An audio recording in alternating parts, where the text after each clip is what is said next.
신약성경 마태복음 14장 22절에서 33절에 있는 말씀까지 찾으셨으면 우리 같이 합독하도록 하겠습니다.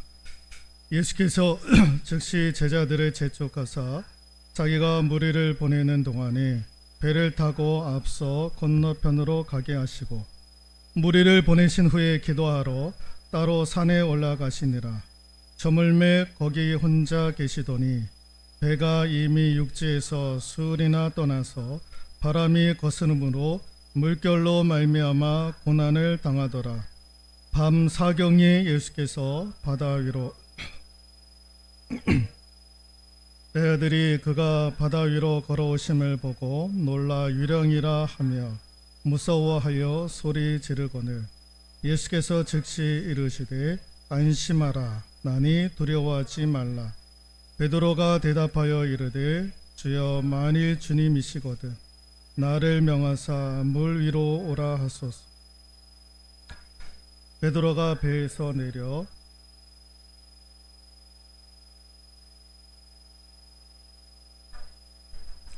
소리질러 이르되 주여 나를 구원하소서 하니 예수께서 즉시 손을 내밀어 그를 붙잡으시며 이르시되 믿음이 작은 자여 왜 의심하였느냐 하시고 배에 함께 오르매 바람이 그치는지라. 배에 있는 사람들이 예수께 절하며 이르되 진실로 하나님의 아들이로소이다 하더라. 아멘. 하나님이 여시는 길 보기 11번째 시간 밤사경에 바다 위를 걸어오신 것처럼 이라는 제목으로 하나님 말씀 전해드리도록 하겠습니다. 제자들이 이제 배를 타고 가다가 풍랑을 만나게 되죠. 예. 근데 그 시간이 언제였느냐라고 했었을 때에 25절에 밤사경에라고 되어져 있습니다. 밤사경. 밤사경은 새벽 3시에서 6시까지 이르는 유대인들의 시간 개념입니다. 밤사경은 새벽 3시부터 6시까지 이 시간은 굉장히 이제 어두운 시간이죠. 깜깜한 시간입니다. 이 시간 속에서 아무것도 보이지 않는 그 시간 속에서 이 제자들이 지금 살기 위해서 혈투를 보내고 있는 그런 시간인 거죠. 언제 이 폭풍이 잔잔해질지 모르는 그런 상황 가운데 놓여져 있고 죽음과 사투를 벌이고 있었던 그 시간 새벽 3시에서 6시까지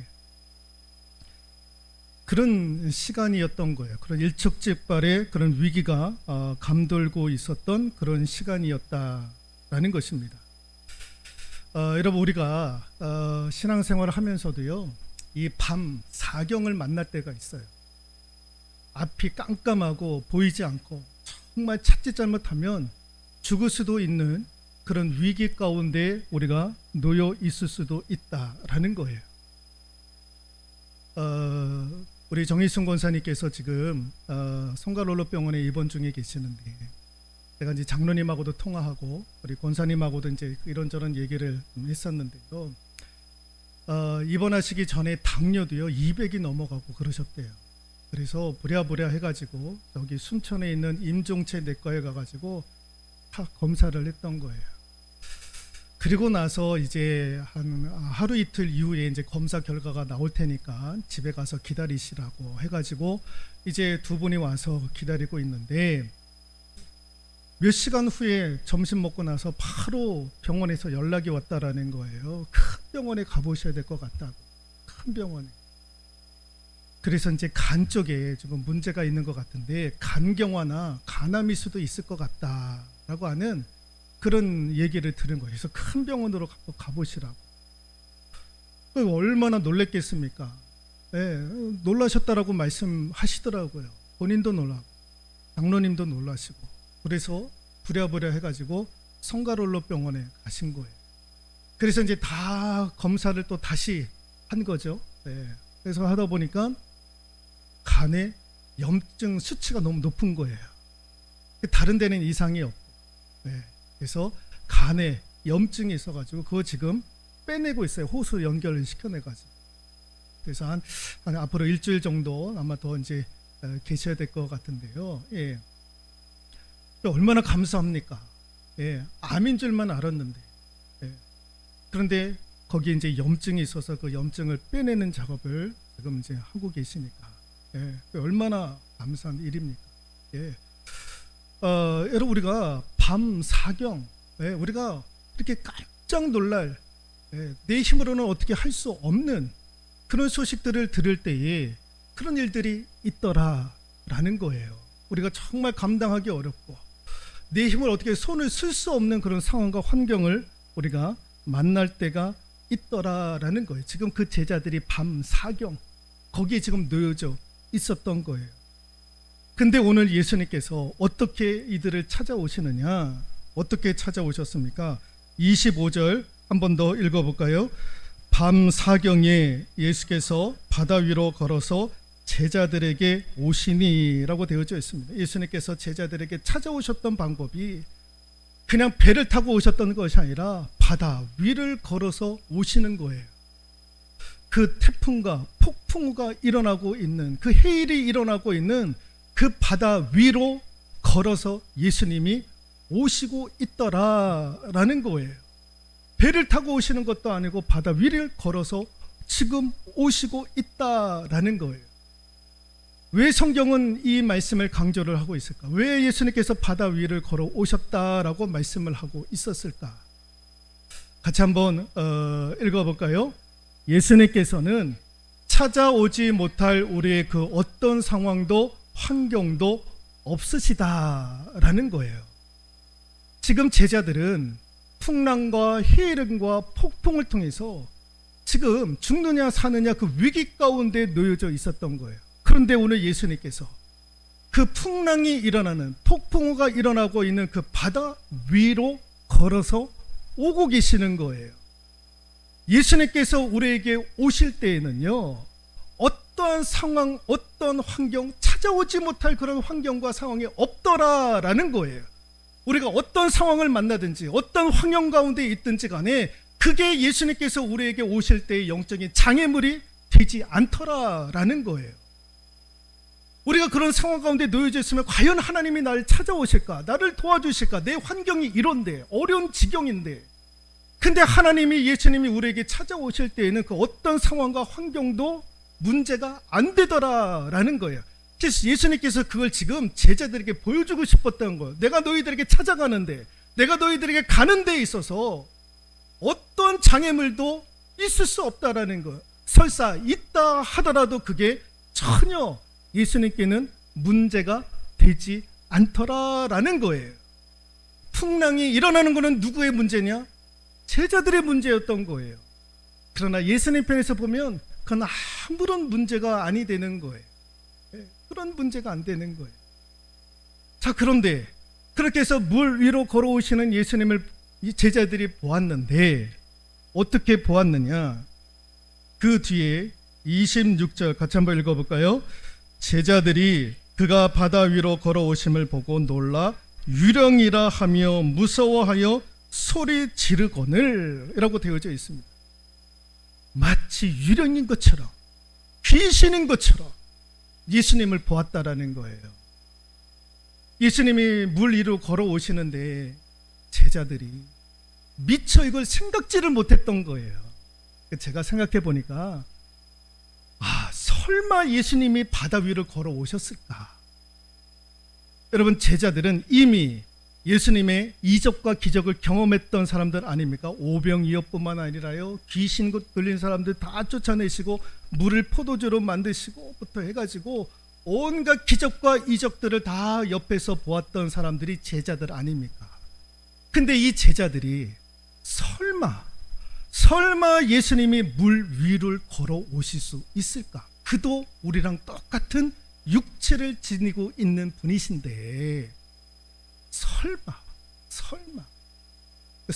사람 잡는 거예요. 설마가 사람 잡는 거예요. 그러니까 그 전까지 여러분, 제자들이 경험했던 예수님과 물 위로 걸어오시는 예수님의 경험이 이렇게 차이가 났던 거예요. 같이 한번 읽어볼까요? 자신이 경험한 하나님이 전부인 줄 아는 경우가 너무 많더라는 거예요. 물 위로 걸어오시는 예수님 이전에 그들이 경험했던 예수님은 그냥 병자 고치시고 물을 포도주로 만드시고 오병이어의 기적을 일으켰던 하나님이시지 물 위로 걸어오실 만한 분은 아니지 않았느냐. 그가 그것만 자신들이 경험한 것으로만 예수님을 아는 거였던 거예요. 자기가 경험했던 하나님, 자기가 경험했던 예수님만 알았던 거예요. 설마 그 예수님이 물 위로 걸어오실 수 있었을까? 그런데 우리 예수님은 바다 위로 걸어오시잖아요. 같이 한번 읽어볼까요? 우리 하나님은 우리의 경험과 지혜의 수준을 뛰어넘어 일하시는 분입니다. 제자들의 경험, 그걸 하나님께서 깨부시는 거예요.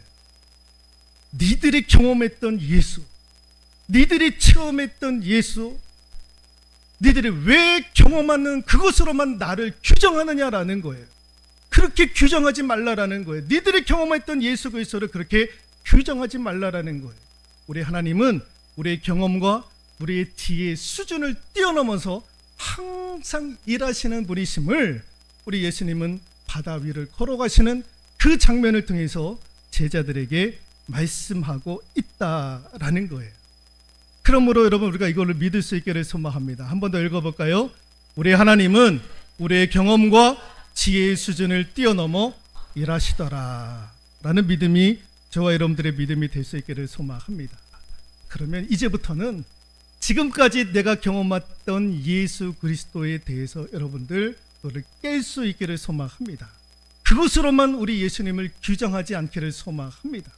예, 화면에 보시면 어떤 분이 번지 점프를 해요. 남자분이 번지 점프를 하는데 화면을 보시면은 여러분은 보이실래나 모르겠습니다만 무서워가지고요. 감히 저 높은 곳에서 떨어질 수 있을까? 그래서 지금 다 잡고 있는 거예요. 옆에 문지방도 잡고 있고 벌벌벌 떨고 있는 거예요. 뭐 콩쾅콩쾅 하겠죠. 예. 그럼에도 불구하고 이분은 마침내 용기를 내어서 이렇게 뛰어내립니다.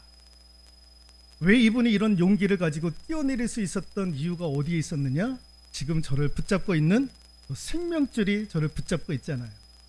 믿는 구석이 있었던 거예요. 이렇게 높은 곳도 뛰어내릴 수 있었던 용기가 어디에 있었느냐? 믿는 구석이 있었던 거예요. 그 믿음의 구석이 뭡니까? 저 생명줄 아닙니까? 저 선. 저 선이 나를 지켜주리라 라고 하는 용기, 믿음.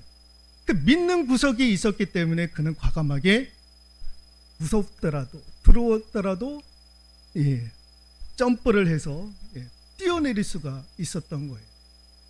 여러분 세상 사람도 믿는 구석이 있어서 저렇게 높은 곳에서 뛰어내리는데 여러분 우리는 하나님 믿고 뛰어내릴 수 있느냐라는 거예요. 하나님 믿고 뛰어내릴 수 있느냐라는 거예요. 같이 한번 읽어볼까요? 우리가 믿는 구석은 하나님이어야 한다라는 거예요. 우리가 믿는 구석은 하나님이어야 되는 거예요. 마지막으로 한번 읽고 말씀 마무리하도록 하겠습니다. 바다를 바라보면 두려움이 떠오릅니다. 그러나 바다 위를 걸어오시는 예수님을 바라보면 용기가 떠오릅니다. 바다를 바라보면 두려움이 떠오르는 거예요. 그래서 베드로도 바다 위를 걷잖아요. 바다 위를 걸었을 때는 누구를 보았기 때문에? 예수 그리스도를 보았기 때문에. 그래서 그도 예수님처럼 바다 위로 걷는 거예요. 그러나 그의 시선이 바다를 바라보았을 때는 어떻게 됩니까? 두려움이 찾아오는 거예요. 그래서 그 두려움이 찾아오는 그 순간 그도 바다에 빠지는 그런 일들이 있는 거예요. 바다 위를 걸어오시는 예수 그리스도를 바라보면 용기가 나는 거예요. 믿음이 생기는 거예요. 내가 바다를 바라보느냐, 바다 위를 걸어오시는 예수 그리스도를 바라보느냐에 따라서 내게 두려움이 오느냐, 용기가 오느냐, 그게 차이가 나더라 라는 것입니다. 오늘 바다 위를 걸어오시는 예수님께서 저와 여러분들에게 말씀하시는 거예요. 밤 사경에 니들이 어떻게 할 수 없는 상황과 환경을 만났을 때에 그거 바라보지 말라라는 거예요. 그거 바라보면 다 같이 두려움 가운데 놓여져 있다라는 거예요. 그러나 바다 위를 걸어오시는 예수 그리스도를 보라는 거예요. 그러면 용기가 생기고 믿음이 생기고 그 밤 사경에 그 바다를 지배하시고 통치하시는 그 예수 그리스도의 은혜와 능력이 우리 가운데 임하게 될 줄로 믿습니다. 오전에도 그런 믿음의 말씀을 드렸고 이 시간에도 그런 믿음에 관련된 말씀을 드렸는데 우리가 가장 부족하고 연약한 것이 이런 믿음이 아닐까 싶어서 오전과 오후 이렇게 믿음과 관련된 말씀을 전하게 되었습니다.